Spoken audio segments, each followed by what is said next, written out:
Good evening, and thank you very much for the invitation to speak here. And you're all very brave to come out on a night like this, so I hope we make it worthwhile for you. When I was asked to give this talk, it was very broad: gut health and bowel cancer. And I thought a lot about it, and I said, what's the easiest way to approach gut health? And I decided the easiest way to look at it was everything you ever wanted to know about poo, but were afraid to ask. And from my point of view, the things that I see most commonly in a colorectal clinic. So I decided to take just 4 topics and then focus on bowel cancer. So the aims of the presentation are to describe how the normal bowel functions, discuss some common bowel problems such as constipation, incontinence, hemorrhoids and diverticular disease. And anybody that knows me at work know that I can speak about constipation alone for at least an hour.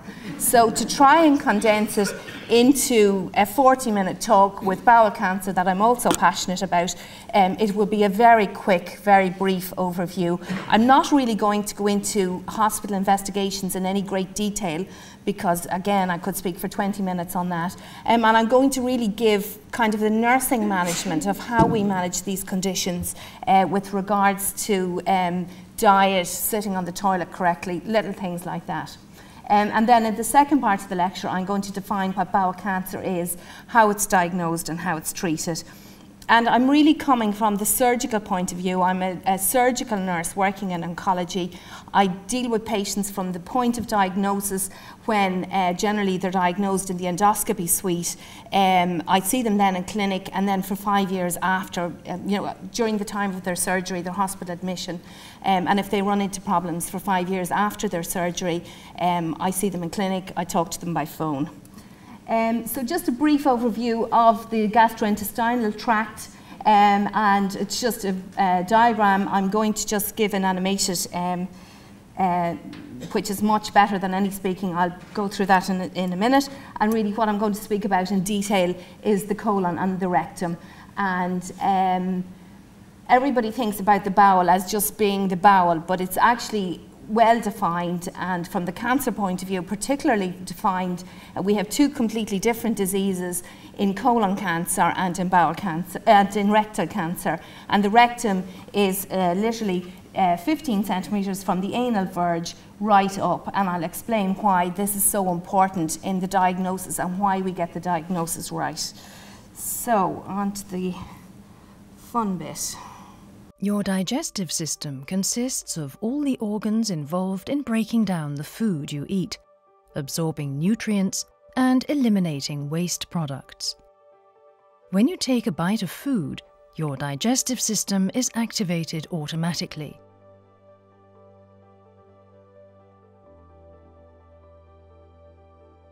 In the stomach, the food is broken down into smaller pieces and digestive juices are added.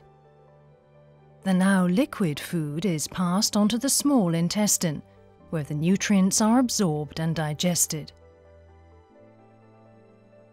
In the large intestine, also called the colon, water and salts are absorbed, causing the waste products to become firmer and turn into stool.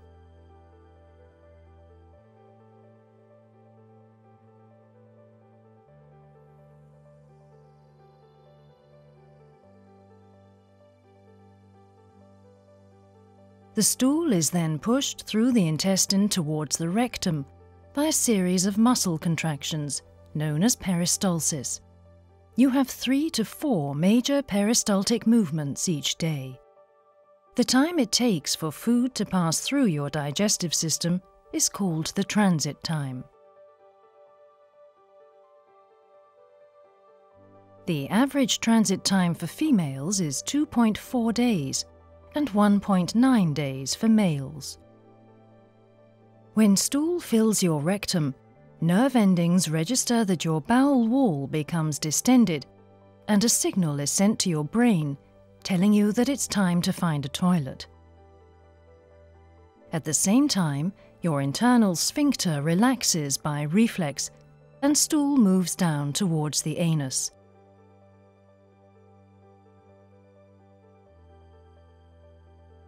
When you are ready, You consciously allow the external sphincter to relax and stool is expelled. In between going to the toilet, both the internal and the external anal sphincter are contracted to keep you continent and to prevent leakage. Okay, so that's just going to give a brief overview of how the bowel works, and it will all make a bit more sense when I go further through the talk. What is constipation? Constipation is not a disease, but it's a general term that's used to describe the difficulties that patients experience with moving their bowels. Various definitions have been made around the world, but a Society of Gastroenterologists decided on the Rome criteria, and this sounds a bit technical, but this is how medical people basically describe constipation or put a classification on it. And it's defined as symptom onset at least 6 months prior to diagnosis, where a patient had 2 or more of the following symptoms for the last 3 months. Straining or difficulty pushing stool out. They had lumpy or hard stools. A sensation of incomplete evacuation, where they felt when they went to the toilet that there was still something there. A sensation of anorectal obstruction or blockage, and sometimes they need manual manoeuvres such as putting their finger in to remove the stool, and less than 3 bowel movements per week. Another definition of the symptoms would be loose stools rarely present without use of laxatives, or insufficient criteria for irritable bowel syndrome. So to define constipation, healthcare providers often use bowel movement or frequency, for example, less than 3 bowel movements per week. But patients usually define constipation by symptoms, such as straining or hard stools. So automatically we're talking a different language. How long does it take to go to the toilet? How often should it happen? If you believe you're constipated, you are. For some people, constipation is going once a day. For some people, it's 3 times a day. But really, in technical terms, normally people go to the toilet about 3 times a week. And with newer laxatives, there's a new generation laxative, and we would work very hard with patients when they go on medication and keep diaries. And if we see that a patient is having 3 or more bowel motions a week on new medication, we say, yes, that's a good result.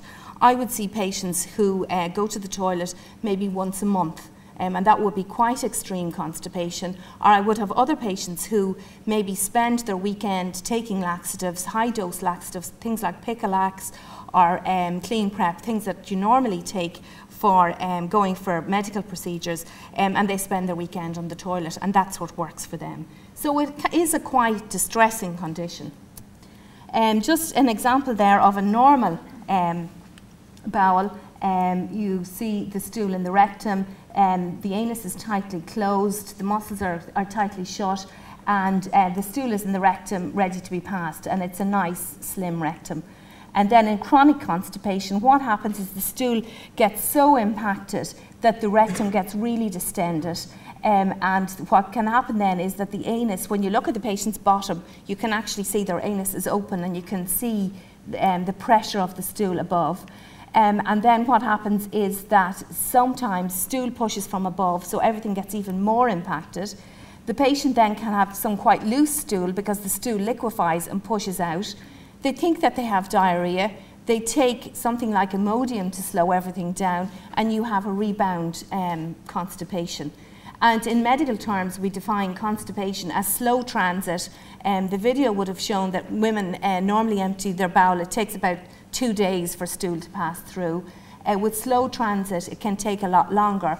Or we also have outlet obstruction, where the patient just can't push it out. The causes of constipation.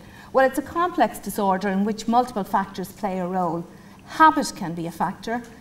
Psychological factors can be a huge factor. And I would work a lot with girls who have been sexually abused, who have constipation due to psychological factors. There can be anatomic or muscular factors, or there can be actually something wrong with the gastrointestinal tract. But once constipation becomes chronic, a vicious circle will build up due to the slow transit, leading to hard stools, which are difficult to produce. Risk factors contributing to constipation can be medical conditions, can be things like medication. Toileting facilities, when you speak to somebody and they can say to you that they won't use the toilet in the office all day because they don't like the toilet in the office, or there's no privacy, or it takes too long. And really, when the call to stool comes, it should be answered. We talked about peristalsis in the video, and peristalsis is the normal movement that pushes stool along the bowel. And peristalsis is most active in the morning. So what we would encourage people is to have their breakfast and then try and sit on the toilet and to go then. Mobility can be a factor in older people. They just don't have the mobility to get to the toilet. If you're not having a nutritional intake that's sufficient, obviously your bowel isn't going to work as well. And then if you're not taking sufficient fluids, the bowel, water will be drawn out of the stool into the circulatory system, and the stool will get even more constipated. Then one of the things that we would always look are the common drugs that induce constipation. And it's amazing the number of people that are on iron tablets and that don't realise that this is the cause of their constipation. Then patients who are on cardiac drugs like calcium channel antagonists, beta blockers or diuretics, they can also cause constipation. A lot of older population are on antacids for reflux. Then things like antiparkinsonian agents and anticonvulsants are also contribute to constipation. And then we all know about opiates in patients that have had surgery. We try as much as possible to avoid morphine, and then patients in the palliative care setting are sometimes on large doses of opiates for pain, which leads to rebound constipation. We would also see a lot of patients with psychiatric illness that are on antipsychotic drugs and various forms of antidepressants that also cause constipation. So that would be one of the other things that we look at when a patient comes to clinic. And sometimes it can be just modifying something very easily will sort it out. The consequences associated with poor management of constipation include hemorrhoids, fecal impaction, where the stool gets stuck, leading to intestinal obstruction, and if nothing can go out, eventually the bowel will perforate. That's obviously quite extreme. There can also be fecal and urinary incontinence. Patients with constipation tend to get more urinary tract infections, because if your bowel is very fecally loaded and it's pressing on your bladder, you're not emptying your bladder completely. Patients can have rectal bleeding from the shearing force of the heavy, hard stool coming through. And then you can feel quite out of sorts because this is your waste system, and if you're not clearing your waste, obviously toxins are going to build up. And patients can often get depressed because their life is so taken over by their constipation. Non-pharmacologic treatment of constipation includes educating, training patients, educating them about constipation and sitting on the toilet, the intake of fibre and fluids. Exercise, the bowel is just another muscle. If the body is well toned and the stomach has good musculature, things will work better. The use of medications and how to take them. And frequently I would see people who are on maybe 6 or 7 sachets of laxatives a day, and they're not taking a sufficient intake of water with their laxatives, so that's causing rebound constipation. And sometimes patients literally need to come to hospital and do physical disimpaction. I also would have a cohort of patients who have really chronic constipation, and I teach them how to do anal irrigation. It's like doing a colonic irrigation in your own home on a daily basis, and that's what works for them. An important tool that we use when we're assessing somebody and their constipation is called the Bristol stool chart. And this is a really handy little tool to give a patient who's going on laxatives. A lot of patients will describe type 1 stool, and they'll describe it like rabbit pellets. It's little hard nuts or little hard bits of stool. Type 2 is sausage shaped but lumpy, and type 3 is like a sausage with cracks on its surface. Type 4 is like a sausage or a snake. It's smooth and soft and it comes out easily. Type 5 is soft blobs with clear-cut edges, and again that's passed easily. And type 6 and 7 are basically forms of diarrhea.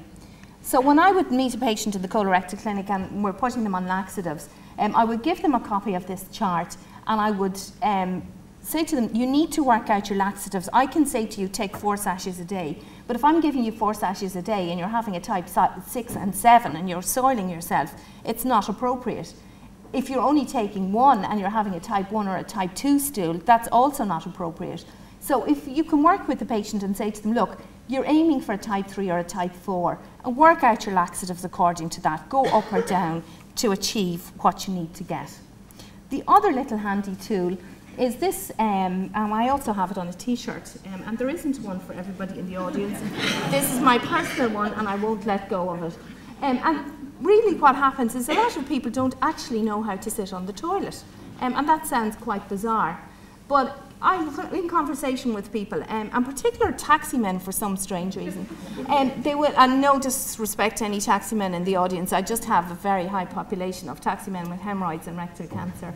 They obviously are at a taxi rank and they need to go to the toilet and they're waiting for a fare and they don't go, and then they have all kinds of problems.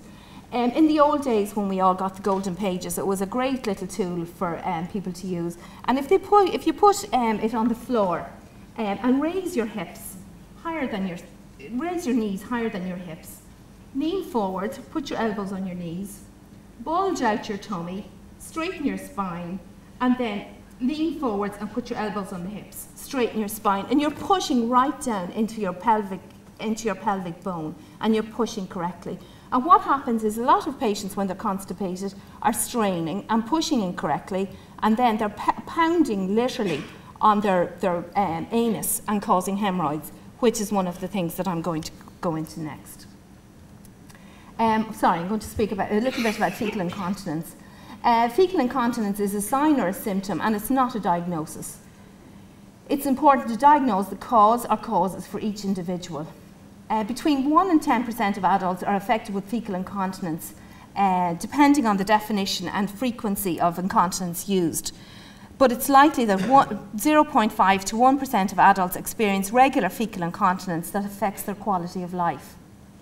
It's a hidden problem, with many patients feeling too embarrassed or ashamed to admit their symptoms to healthcare professionals, family or friends. Common causes of fecal incontinence, and the one that's probably most known and talked about, is sphincter damage. And we're back to the muscles at the back passage, the internal and the external anal sphincter. And this is probably more common in females than in males, and particularly women who have had large babies and have had episiotomies or third-degree tears.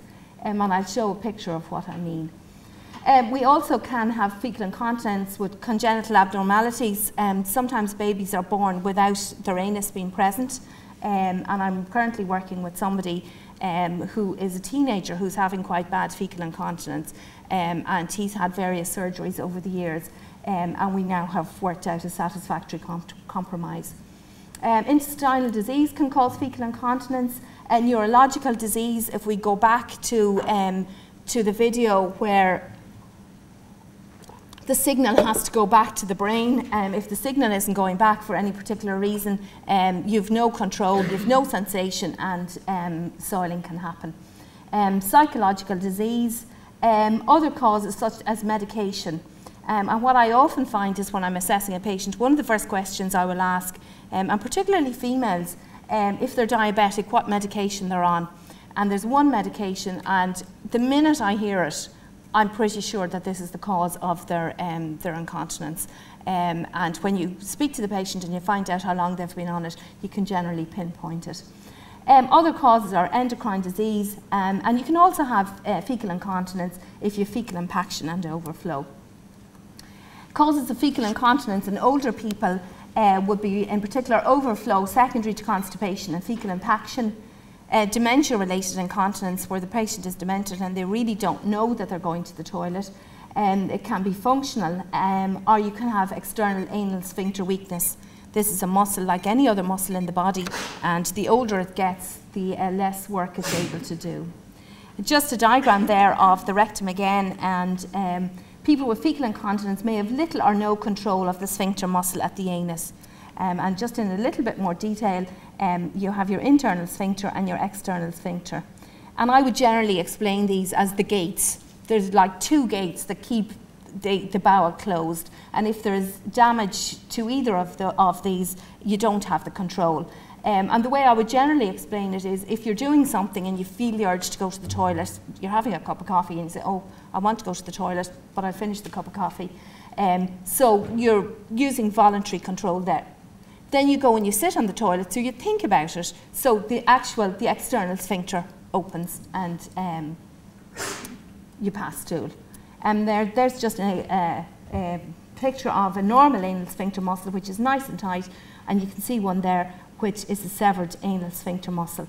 And we have various ways of checking for this in the hospital. And sometimes it can be just as simple as somebody putting the finger into the patient's bottom and you actually feel that they don't have squeeze or they don't have pressure in their bottom, and you know that there's no way that they can hold on to this.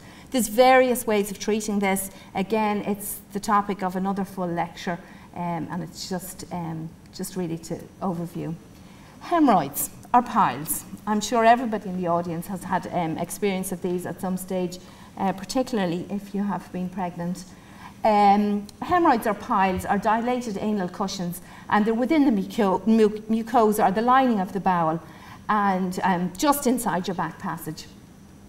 Symptoms include bright red bleeding, often on the toilet paper or dripping into the pan, and this can be quite distressing. And we would see more patients with hemorrhoids and rectal bleeding in a colorectal clinic than we do cancers. And it's quite alarming because, you know, it's very bright red blood and what's going on. Generally, there's no alteration in the bowel habit, though itching, post-defecation soiling, or the patient will say, I'm wiping and I can't get clean, or I'm wiping and I feel something coming down. And I've quite a nice picture. I hope everybody has had their dinner because you won't feel like it afterwards. Pain is usually a feature of strangulated hemorrhoids, and strangulated hemorrhoids are really a surgical emergency. People come in and are very uncomfortable. And just some examples. First degree, there's no prolapse, there's just prominent blood vessels. Second degree, there's prolapse on bearing down, but they're spontaneously reduced. And third degree hemorrhoids, prolapse upon bearing down and requires manual reduction. And sometimes we inject these in the colorectal clinic, or they can be banded. Grade 4 are the most serious. They're prolapsed and they cannot be manually reduced. And there are some more complicated surgical procedures that can be done for these. There's just a picture of an internal hemorrhoid and an external hemorrhoid. And basically, it's really just a collection of blood, because it's a very vascular area. There's lots of blood supply there, and you can see those, they're quite filled with blood. And that's quite a graphic picture of hemorrhoids. That patient isn't sitting down very comfortably. Just to speak a bit about diverticular disease, which is another common one that we see. And again, this is one sometimes that causes alarm, that people think that they have cancer. And a diverticulum is a small pouch which bulges out from any hollow structure in the body. Diverticular disease is the presence of diverticulae in the large intestine. And then there's various degrees. Diverticulitis describes the condition which occurs when diverticula become inflamed and painful. And diverticulosis, or diverticular disease, just means that they're present. So you can have diverticulosis and never go on to diverticulitis. And a lot of the population, if we did a colonoscopy, you can see diverticulosis quite clearly. Some people have no symptoms. Some experience a change in bowel habit. It's either more constipated or looser than usual. There's colicky discomfort, and especially on the left side of the abdomen, and that's because most of the diverticula are on the left side of the abdomen, or in the descending or sigmoid colon. Sometimes there can be distension of the abdomen due to just presence of a lot of wind, and occasionally there may be pain, which arises because the diverticulae become inflamed, and that's diverticulitis, or blood in the motions, and that's the time really to contact the GP.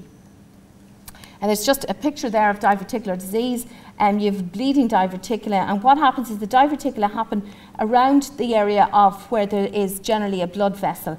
And what happens is, if I was explaining it to a patient, I would generally say, if you had a child's balloon, like a sausage-shaped balloon, and you blow it up, and you take a little corner at the top and you twist it, that's really what a diverticula is like, and it can rupture very easily, and that can cause bleeding. Then you have diverticulosis, which are just the little outpouchings, and then you have a diverticulitis there that's very inflamed and angry. And I'm sure most of you are old enough to remember the old sweeping broom in the country, you know, the stiff kind of twiggy broom that was great for getting into corners. And what I would say to patients is if your diet is good enough, if you have a good high fibre diet, you know, it's like having the sweeping broom and getting into the corners. You have all these little patchy holes in the bowel, and what happens is stool gets stuck in the little holes, and I'll show you a picture of the holes in a minute, and then it becomes inflamed and irritated. So if you can keep your colon moving very quickly and get everything moving by eating a high fibre diet, including wholemeal bread, brown rice, wholemeal pasta, plenty of fruit and vegetables and bran cereals, and if you can take your fibre through fruit and vegetables and bread, you know, you will get a better result than taking medication. We do use medications such as bulking agents such as Fibogel, Normacol and Celevac. But if you haven't been eating a diet full of fibre and then you suddenly start very quickly, you can actually cause more irritation. So I would generally get a patient to keep a diary and say, look, does fibre work for you or does it cause more irritation? Peppermint oil tablets, which are easily got across the counter in any pharmacy, are pretty good for spasm, and that's something like Coloproctology. So complications of diverticular disease. Well, diverticulitis is probably due to bacterial infection, and that's usually treated by antibiotics, and patients will come in with pain. We wouldn't do a colonoscopy at this point, and possibly not for about 6 weeks after the acute phase, because the bowel is quite inflamed, and there's a high chance of perforating the bowel, and patients get very agitated sometimes, and they say, look, I really don't want to go home until I've had my colonoscopy. I want to make sure there's no cancer there. I want to make sure everything is all right. And generally, when you explain to them that if you do a colonoscopy and you cause a perforation, it's going to cause more problems, they're quite happy to come back 6 weeks later. What can happen, and a patient can come in with, is acute peritonitis, where a diverticula has burst. And if you think about it, it's a hole in the wall of the bowel. There's bowel content there. It's escaping into the abdomen, and it causes peritonitis. And it's quite a serious condition, and it requires urgent surgery. Abscess formation can also happen, which is a local collection of pus close to the colon due to a local perforation. And the abscess may have to be drained surgically and the perforated piece of colon removed. What can sometimes happen is that we would see patients that would come into clinic and they're very embarrassed, and they'll tell you, I'm passing urine, but there seems to be stool in it, or I'm passing urine and there's bubbles, or I'm passing urine and it smells fishy, or it smells not right. And what can happen is that if a fistula is close to an organ like the bladder, the fistula can actually perforate into the bladder, so that there is escape of bowel contents into the bladder. And this is why the patient is actually peeing stool. And again, generally that would be a surgical operation to repair the fistula and sort everything out. There's a picture there of diverticulosis, and then it's a picture there of diverticulitis. And it's classic. You see all these little outpouchings or little holes in the bowel. It normally should be smooth, and if you think about it, if stool gets stuck in something like that, it can cause pain and inflammation and be quite sore. So the next topic is colorectal cancer, and what I want to do really is to dispel some myths about colon cancer. Not everybody with bowel cancer has bleeding. Not everybody having surgery for bowel cancer needs a stoma or a bag. A very low percentage actually do.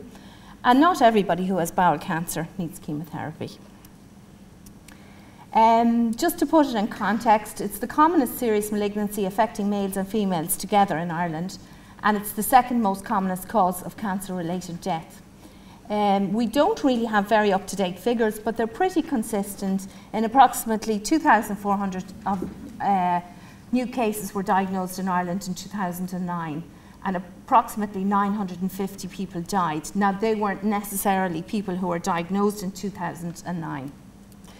The median age at diagnosis is 68 years.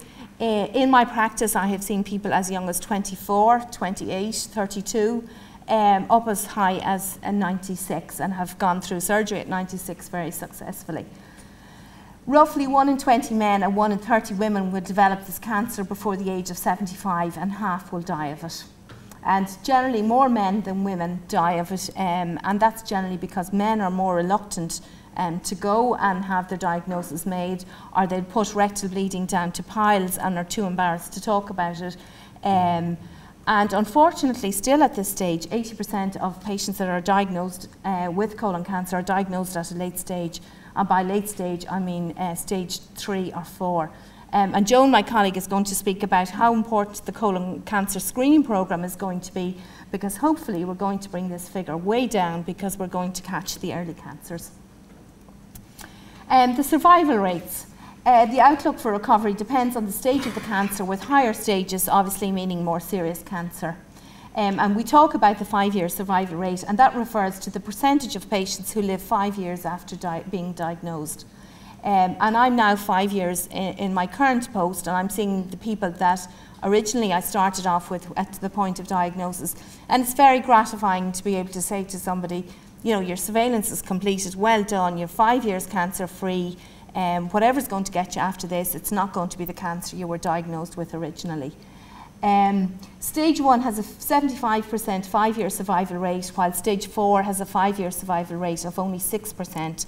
But even in my practice in the last 5 years, I've seen that going up due to new treatments and new drugs. So how does it start? Well, what does a polyp look like? It looks basically like a little fleshy wart on the bowel. And if we can get it at this stage, we're well on the way to sorting things out and preventing things getting more serious. So it starts as a polyp, a hyperproliferation or a collection of cells, which gets a bit bigger. And then sometimes we see polyps and they're at this stage, which is severe dysplasia or a precancerous polyp. If it goes on without being diagnosed, and I'm sure quite a few people in this room tonight have polyps that they don't know about, and polyps that might be completely silent and completely non-threatening in any way. These polyps then go on to develop into an adenocarcinoma, and you can see the white bit there, it's just the cancer there. And if it left unchecked, one cell becomes two cells, and they keep dividing until we have a cancer. And the adenocarcinoma and the cancer are basically the same thing, and this is the malignant stage. How long does it take? Well, we still don't know a whole lot. It can take anything from 5 to 10 to 15 years. But what makes it develop quicker in some people than others? There's still so much we don't know. We think sometimes that it can be some kind of a stress or something in the diet, something in the lifestyle that triggers a little polyp that's completely harmless to come to a cancer. So what does a colon cancer look like? Well, there's the picture in very high magnification. There's a cancer resection specimen, and you can see here it's quite a big crater-like area, and this is the lining of the bowel, so it's on the inside of the bowel, but we can't actually see how far it's going through on the other side. This is what a cancer looks like during a colonoscopy, and as you can see, we would call this almost an obstructing cancer, and this is the lumen, or the edge of your bowel. It's like, if you think of it as a hollow tube, this is pretty much filling the tube. So this patient was probably quite symptomatic because not very much stool was getting through. So where do cancers happen and how common are they? Well, the right side of the colon, or the ascending colon, approximately 30% of patients have these. And what can often happen is that we get a call to say that somebody is down on the cardiac ward. They've come in with chest pain because they've had anemia. And they've had all the cardiac investigations and nothing has shown up. And why hasn't it shown up? The problem isn't in their heart, it's in their bowel. And what can happen is a patient can have a cancer here, and as you can see, it's quite a distended area of the bowel, and the cancer can grow quite easily without being detected. They're bleeding silently, and that's the cause of the anemia. And by the time the blood gets round to the rectum, it's mixed with the stool, and there's no obvious blood. So the patient is bleeding quite silently. Once we resect the cancer, their anemia generally settles down. We don't see very many cancers in the transverse colon. We see about 15% in the left colon, and the sigmoid and the rectum are generally the sites we see most frequently. The sigmoid colon quite frequently these are the patients who come in as an emergency. They've had a bit of pain, nothing significant, and then they may have a big bleed, or they've stopped going to the toilet, and they come in as emergency, and they end up going straight to surgery. Rectal cancers then I'm going to speak about in a bit more detail, because they are treated quite differently to colon cancers. And the reason is that your rectum is tucked down, right down into your pelvis, and it's very tight down there, and we need to do some treatment sometimes to shrink it down to get it out easier. So the risk factors for colon cancer, as I said, polyps in the bowel. Inflammatory bowel disease, and it's amazing the number of patients we've seen over the last few years that have had a diagnosis in the past of ulcerative colitis or Crohn's disease, and have completely ignored, because they're feeling well, completely ignored having colonoscopies done, and then they turn up in the clinic with an advanced cancer. Risk factors: age. The older you get, the higher the chances you are of getting something. 75% of patients are over 55. Other factors include diet, and it's thought that highly processed foods like bacon, sausages, ham, anything that has been preserved by nitrate contributes to bowel cancer. Strong family history of bowel cancer I will go into in a little bit more detail. Sedentary lifestyle, insufficient exercise, obesity, excess alcohol and smoking, and you can tie these in with a lot of other things like diabetes and other various conditions. So, genetic factors. One in particular that we would see, because we're a specialist centre, is familial adenomatous polyposis, and this is an autosomal dominant condition, and this is where the patient has an absolute carpet of polyps in their colon, and there's just so many polyps there that you can't remove one polyp with certainty, saying that, you know, this is precancerous, so you have to basically take out the whole colon. 100% of carriers will progress to colorectal cancer. Sometimes the patients don't have any symptoms until maybe they're in their 30s or their 40s. And in some cases we've had mothers of young children, and it's been very distressing because they know that they have the gene and that they're going to pass it on to their children. And there's one lady I can think of in particular. Her 3 children range from 12 to 21, and they all have the gene, and that she knows what's ahead for all of them. They all need to have their total colon, their large bowel removed in their late teens. Fortunately now the gene has been identified and it can be checked on a blood test. Up to this it was on colonoscopy, which can be quite distressing if you're 9 or 10 or 11 to have to go through the prep and then through the procedure. The other thing, what generally happens with us is that patients will come in and they'll say to you, I need a colonoscopy, a really strong family history of bowel cancer in my family, I have to have the test done, and they're 33 or 34. And when you speak to them and you ask them who the really strong family history is, it's their grandfather that died when he was 86 of bowel cancer, or somebody really old.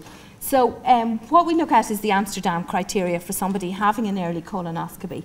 And at least 3 family members with colorectal cancer, 2 of whom must be first-degree relatives. So it's a mum and dad, or a brother or a sister.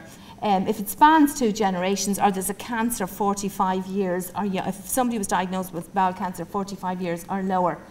And these cancers are predominantly right-sided. There's a strong association with cancers of the uterus, ovaries, stomach, small bowel, etc. And sometimes this can cause quite a lot of distress, because you have somebody maybe in their 30s who's diagnosed with a bowel cancer, and their siblings are in and around the same age. And you would say to the patient, look, we'll sort you out, but you do need to have your brothers and sisters have their testing done. And there can be a lot of kind of resentment, and I don't want to have it done, and I'm fine. And there can be a lot of family tension. And sometimes we need to refer patients to the family screening at Crumlin Hospital. We don't actually have a family screening programme at Beaumont. So just an overview again of the preventable risk factors for colorectal cancer. We have this guy having his nice big fat burger, and as you can see, he has carrying quite an extra bit of weight himself. High sugar intake, smoking, that's supposed to be a rasher in the background, it didn't come out very well, and alcohol. So symptoms: changes in bowel habit lasting longer than 6 weeks, and the changes in bowel habit will be needing to go to the toilet more frequently, or they can have diarrhea or constipation, and generally we would call it altered bowel habit, altered from what they normally have. Rectal bleeding, yes or no, depending on where the cancer is. Blood or mucus in the stools, tiredness and sometimes breathlessness because of anemia. And these would generally be the right-sided tumours that are undetected. Pain or lump in the abdomen, sometimes not. If a patient is quite fat or obese, you won't feel anything. If a patient is quite thin, sometimes you can actually see the tumour on the bowel wall. So the diagnosis or the staging of the cancer, well, the diagnosis is looking at the cells under the microscope to see that it is a cancer. And the staging is to discover the extent of the cancer. Has it spread outside the bowel or to anywhere else? And then when we have the staging, we decide the optimal treatment for the individual patient. So the investigations to demonstrate cancer is a flexible or rigid sigmoidoscopy, a colonoscopy, which Joan is going to talk about in detail. For older patients who can't tolerate a colonoscopy because their bowel is maybe quite tortuous or quite distended, sometimes we do a CT of the colon, and it's like having a CT scan, but it's focusing specifically on the colon. The difficulty about it is that it doesn't detect all polyps, and we can't take a biopsy at the same time. And CEA is just a blood test we do, and it's a tumour marker test. Some bowel cancers secrete it, some don't, and it can be very useful in the follow-up phase to follow whether a patient has a recurrence of their disease or not. Other investigations, when the cancer is diagnosed, we use ultrasound sometimes, particularly with very low rectal cancers, to check whether we're back to the sphincters, has it gone into the muscles around the back passage. If there's liver disease, we also use ultrasound. Every patient has a CT scan to see if the cancer has spread outside the wall of the bowel and if it's gone somewhere else or metastasized, and that's usually the liver or the lungs we're looking at. MRI scan is done in all patients who have a rectal cancer, and in PET scan is not a very common one because it's quite expensive. It's anything between €2,500 to €3,000. So it's done in selected cases where we have suspicions of cancers gone somewhere else, gone to the bones or other organs in the body. So just a view of the colon again. And then we talk about the staging. Now, true staging is really only done in the lab when the cancer is out and we're looking at the lymph nodes to see how far advanced the cancer has gone. With the screening that Joan's going to talk about, we hope that we're going to get patients at stage 0, high-grade dysplasia. Grade 1 is where the tumour is in the wall and it hasn't gone right through the wall of the bowel and the lymph nodes are clear. Stage 2 is where the tumour has gone through the bowel wall but hasn't gone into the lymph nodes. Stage 3 is where it's gone through the bowel wall into the lymph nodes, and stage 4 it's where it's gone through the bowel wall into the lymph nodes and carried in the bloodstream or metastasized to other organs such as the liver or the lungs. And generally the way I would explain it to the patient is if you think of you have a river that's going to overflow and you're going to put up sandbags to catch the water coming across, your bowel is a little bit like that. Your lymph nodes are your first line of defense. And the body will work really hard to contain the cancer within the bowel wall, but if it escapes into the lymph nodes, you hope that it's going to be contained there. And then, obviously, the lymph nodes drain into the blood, and that's how it spreads. Some examples of colon cancer. I spoke of right-sided cancer there, the cecum there. You can see it there, it's hiding quite nicely. There's a polyp there on a stalk, which will be a nice one to remove with just a snare at an endoscopy. And then there's an apple core lesion. As you can see, the passage of stool through the bowel there would be very narrow and the patient is at risk of perforation. So the treatment varies based on stage and location. And surgery is generally the first line of treatment, and generally at this stage it's laparoscopic or keyhole surgery. For early confined cancers, a polypectomy or removal of a malignant polyp may be all that's needed. And colon and rectal cancers are treated differently according to the stage of the cancer and its location in the bowel. And as I said, with rectal cancers, the distance from the anal margin is important. The treatment is dependent on the tumour stage. With most patients, we would hope to get them to surgery. And surgery can be radical or curative surgery or palliative to relieve symptoms. Radiotherapy can be given in the neoadjuvant setting, which is given prior to surgery to shrink a tumour down. It can be given post-operatively or adjuvant, or it can be given palliative to treat symptoms. Likewise, chemotherapy can be used in the pre-operative stage, and chemotherapy and radiotherapy are generally given in the pre-op stage to rectal cancers. It's not generally given to colon cancers, and it can be given concomitant, which really is just with the radiotherapy to make it more efficient. The goals of surgery are to maintain bowel continuity and continence, to preserve bladder and sexual function, and to excise the margin of normal tissue with the tumour, as well as a minimum of 12 lymph nodes.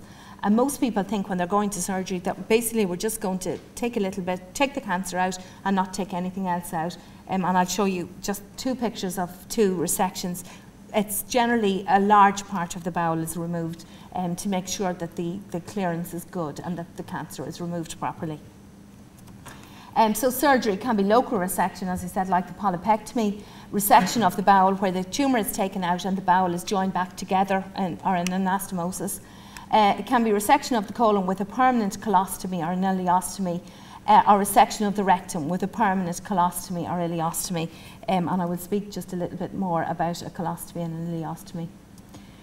So there's just a picture of keyhole surgery, and you can see there with the instruments in the abdomen, and the surgeon is able to watch what he's at on the television. And this is much more comfortable for patients. They're up and about much quicker. They just have some little, about 5 little cuts on their abdomen where the instruments go through. So just an example there, I spoke about the right-sided tumour, the tumour in the cecum, and what happens is the ileum, or the small bowel, enters the large bowel there. The bowel is cut, and the whole right side of the colon is taken, because you have to take the blood supply to make sure that you're not leaving any cancer cells there. And then what happens is the small bowel is joined up there near the hepatic flexure, near the liver. And I would basically explain this to patients that really this is just sophisticated plumbing. I hope there's no surgeons in the audience. And it's like any plumbing. If you shorten something, everything is going to go through a bit quicker. So at the end of the day when they go home, we had a lady who went home today, and I just said to her, look, you're going to go to the toilet a little bit more often. It's going to be a little bit more wet because everything is just going through a bit quicker. And within about 6 or 8 weeks, your body should have adapted back to processing stool normally. And there's just an example of a rectal cancer here. You have the tumour high in the rectum at about 12 centimetres. The bowel is divided, just the lower part of the rectum and the sigmoid colon. And the bowel then is joined back together. And because the rectum is gone, the surgeon here has made a neorectum, or a false rectum, from a portion of bowel, and that's called a J pouch. And that makes life a bit more comfortable, that everything isn't just shooting through. Because really your rectum is just your reservoir, it's just the storage area until you get time to go to the toilet. So why would somebody have a bag or a stoma? Well, generally patients, we're back to the sphincters again, to the muscles. If you think you're going to damage the sphincter, or that the staple is going to be very low down towards the bottom, you may end up with a permanent stoma called a colostomy. And in the old days, before there was new stapling techniques, because what happens generally when the bowel is cut and joined, it's put through a gun, a staple gun, and a ring of staples is fired to hold the bowel together. And in the old days, anybody with a rectal cancer would have had a permanent colostomy, but techniques have got more sophisticated. So the surgeons are able to go lower and lower and preserve sphincter function. What we would see generally in our practice is an ileostomy, and an ileostomy is where a loop of small bowel is taken out, and it's very easily put back when the patient has completed their treatment. And really that's to keep the bowel motion away from the join while it heals. The join is made, but we just take a temporary loop of bowel out just to let everything heal down below, and then the patients complete their chemotherapy and then have their bowel, their stoma reversed. Just the myth of the stoma, what it looks like, there's a colostomy there, what it looks like on the abdomen. Patients are very scared of the thoughts of having a stoma. I would generally just describe it as like having a little cherry tomato on your abdomen. It is your bowel, it's just turned inside out. That's it, just up a bit closer. And then that's just a patient with a bag sitting on. And again, there's huge misconceptions about what bags are like, and this is probably quite a big one. And this has a drainage clip at the bottom, so the patient basically empties it down the toilet, puts the clip on, and it's changed every 2 or 3 days. So chemotherapy, the same chemotherapy has been around for about 40 years, 5-FU, and other drugs are added with it. Benefits, it's not usually given in stage 1 or stage 2. And stage 3 after surgical treatment, chemotherapy is generally given, and in our hospital it's given for about 6 months. And how does it work? Well, it gets inside the DNA of the cell. You have the building blocks of your genetic material. You have your DNA strand here, and there's your cell. It's in your cell, and what the chemo does is it attacks various points to break up the DNA strand and to stop it dividing. And then biologic therapy is, I suppose, the new buzz thing in metastatic disease, where a patient has, where you don't think that you're going to cure somebody because it's advanced disease, but if you can hold it. And the treatment is to block the tumour growth.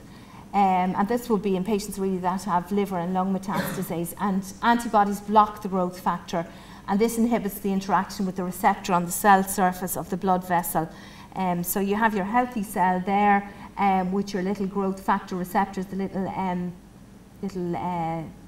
triangles. You have your growth factor receptor there in the tumour cell, and as you can see, it's got more growth factor receptors, and then you give your medication and it latches on, and it breaks the receptor and stops the tumour growing. Another one is one where it interrupts the blood vessel. Obviously a tumour is going to need blood to grow and to form, and if you can block the blood vessels, or you can stop the tumour growing.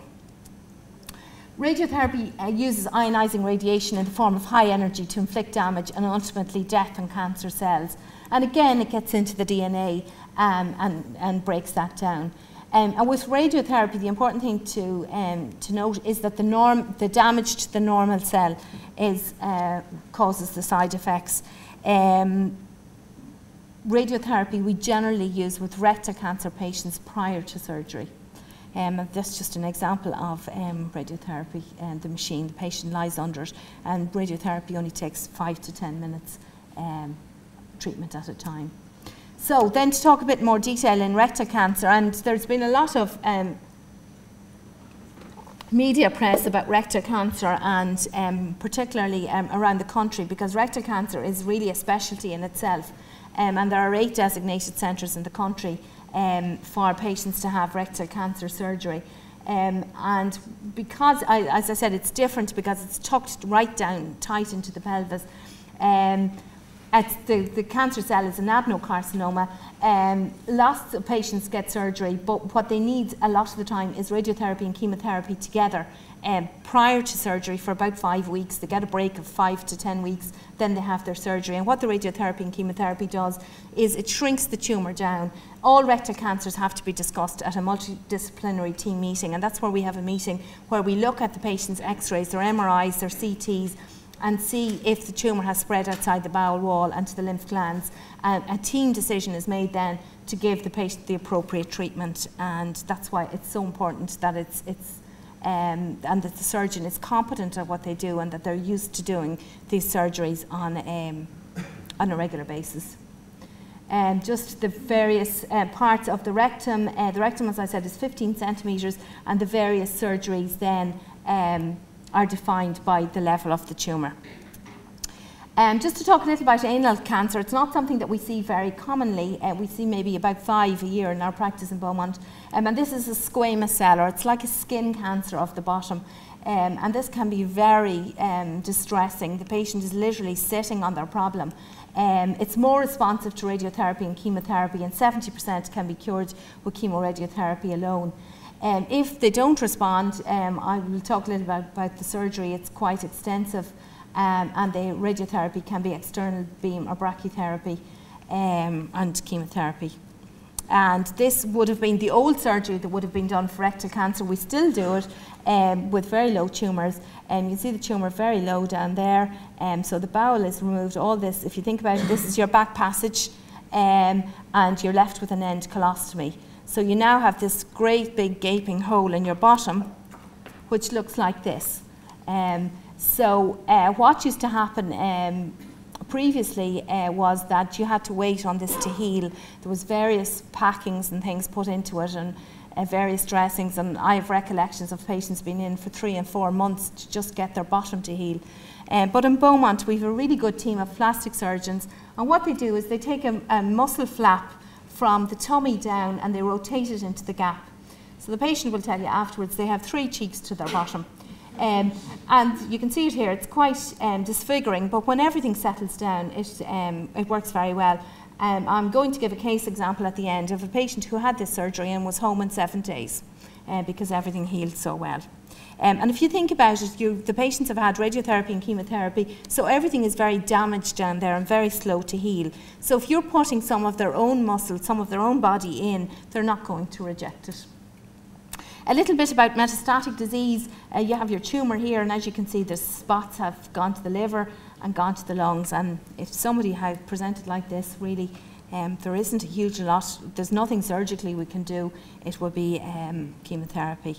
And again, just how does it happen? Well, the cancer breaks through the colon wall. You have your lymph nodes there, you have your blood supply, and a couple of cells are carried off into the blood and set up home somewhere else. Previously it was thought that if you had liver disease, if you had liver secondaries, basically it was curtains, and that was the end for you. There was nothing that could be done. Fortunately there's better and better techniques, better and better drugs, and really it's not the death sentence that it was. Your liver is the largest organ in the body at any one time. It contains 25% of your circulating blood volume, and a healthy liver will regenerate in 3 to 6 months following resection. It's surgically resectable if 30% or more of healthy liver can be preserved, and it's in segments or 8 segments. Other treatments are radiofrequency or microwave ablation, where they literally put a needle into the tumour in the liver and basically fry it. Just an example of the liver, just you can see it there, it's quite a large organ. You have a lovely healthy liver there, and then you have a liver there with metastases. And another reason to stay off the drink is that if you have a bad cirrhotic liver, obviously it's going to be more difficult to resect if you get secondary liver disease. And just to explain about the segments, various segments can be removed and the liver will regenerate. So we would always look to see where the cancer is and what can be resected and what can be left. And again, this is a whole topic for another hour. That's just a radiofrequency catheter that's put into a tumour. So, back to prevention. Reduce risk factors by eating a low-fat diet, quitting smoking and losing weight. Some nutrients and supplements may help, such as antioxidants, folate, calcium, statins, non-steroidal anti-inflammatory drugs, particularly aspirin, and estrogen replacement in women. Surveillance. Then a big part of my job would be monitoring patients for complications, recurrence of their disease, new tumours, or identify family members who may be at risk. And we have quite a tight surveillance programme in Beaumont. We do history and we see everybody every 6 months for 5 years. We do a colonoscopy year 1, year 3, and then 5 years. If abnormal, we have to do it obviously every year. We do chest, abdomen and pelvic CT scans every 6 months for 2 years, and then yearly to 5 years post-surgery. And it's important to note, for 85% of recurrences occur within the first 2 years post-surgery. So that can be very reassuring for patients that, they're 2 years out, everything is clear, but this is medicine and anything can happen at any time. But the chances are, if you get to 2 years cancer-free, things should go well. So just 2 examples of patients in my practice. Joe was a guy who came into us. He was very healthy, very fit. He had PR bleeding, and the GP sent him to the gastroenterologist, and I saw him in the endoscopy suite. He had a really low rectal cancer. It was at 2 centimetres, and it was confirmed as an adenocarcinoma. It was discussed at a multidisciplinary team meeting. His MRI showed that he was a stage 3. It had gone through the wall of the bowel, and when we looked at his MRI scan, he had nodes that were prominent on his CT, and also the margin where the surgeon would be cutting was positive. So it was decided that he would have chemoradiotherapy. And he had 5 weeks of radiotherapy and 5 weeks of chemotherapy, and 6 weeks after his treatment he came back. We saw him and we discussed that he would need to have a permanent stoma, and he'd need to have a flap.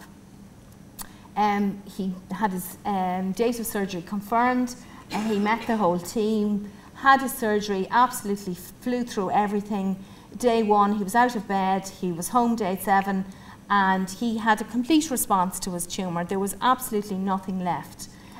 We had 12 lymph nodes and they were all completely clear of tumour. And you could argue, why did he have this big surgery if his cancer was completely clear? But that's not, as I said, true staging is only when you take the tumour out and you make sure that everything is clear. And he was very happy with his decision. He's now 3 years out, he's having no complications, and he's managing his colostomy very well. Another guy is James. He was 40, father of 2, history of ulcerative colitis, basically felt well, was getting on with his life. He had small kids, wasn't feeling well, had a scope, and the gastroenterologist saw an abnormality which he said was high-grade dysplasia. We felt with his history of ulcerative colitis that really we should take his whole colon out because he was high risk. In fact, when we did, he had a cancer which was embedded behind the high-grade dysplasia, and this was a T3N2, so it was quite an extensive cancer. He had chemotherapy, and unfortunately now he's gone on to develop liver metastases. And what's his future? We don't know. He's 43. So, to summarise, if fibre makes stools bulkier and bulky stools move faster, then fibre keeps colon clean. And we can keep your colon moving well. We can prevent things like hemorrhoids, chronic constipation, and hopefully bowel cancer. Thank you very much.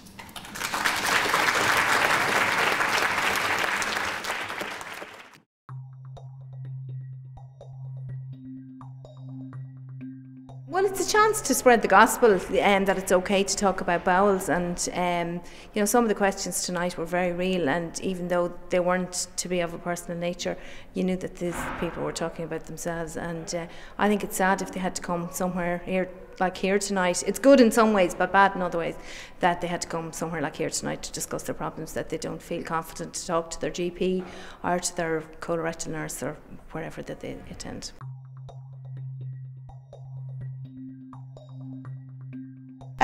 A lot of information, and it also helps, I think it helps alleviate your worries as well. If you have any little concerns or whatever, you know, you're not the only person with these little worries, concerns. So yeah, it's quite educational as well. And it's, generally speaking, it's in layman's terms, so it's easy to understand. I think in general they're fantastic, yeah. I mean, I was aware Denise was going to them and was attending them, but it was only when one popped up that was of particular interest to me. My background is the health and fitness industry, and you had one on shortly after Christmas, maybe before Christmas, about exercise and fitness and health and so on. So I came along to that one and kind of thought it was, you know, quite informative, and just, again, in simple terms, it wasn't too technical, it wasn't too advanced for people to understand. And the same thing about tonight, I particularly enjoyed tonight because I thought it was broken down into very simple. I think the visual effects and the visual little videos and stuff make a big difference, little images make a big difference, to me anyway. Makes them a lot easier to understand and follow, so it's quite easy to stay with the lectures and what they're speaking about. Yeah. The feedback was really good. What I found really interesting were people seem to be more interested in things like constipation than the bowel cancer, and constipation is a real thing for a lot of patients, and there's no forum really for them to discuss it. Oh, definitely. Yeah, definitely. I think there's a lot to be learned, and there's, as I say, I've come for the last couple of years, there's been a very wide spectrum of topics, so I think there'll be something that'll interest everybody. I think everybody deep down has some little niggly worry that they think something's wrong with them, and eventually your topic will pop up, so yeah, they're very good, very informative.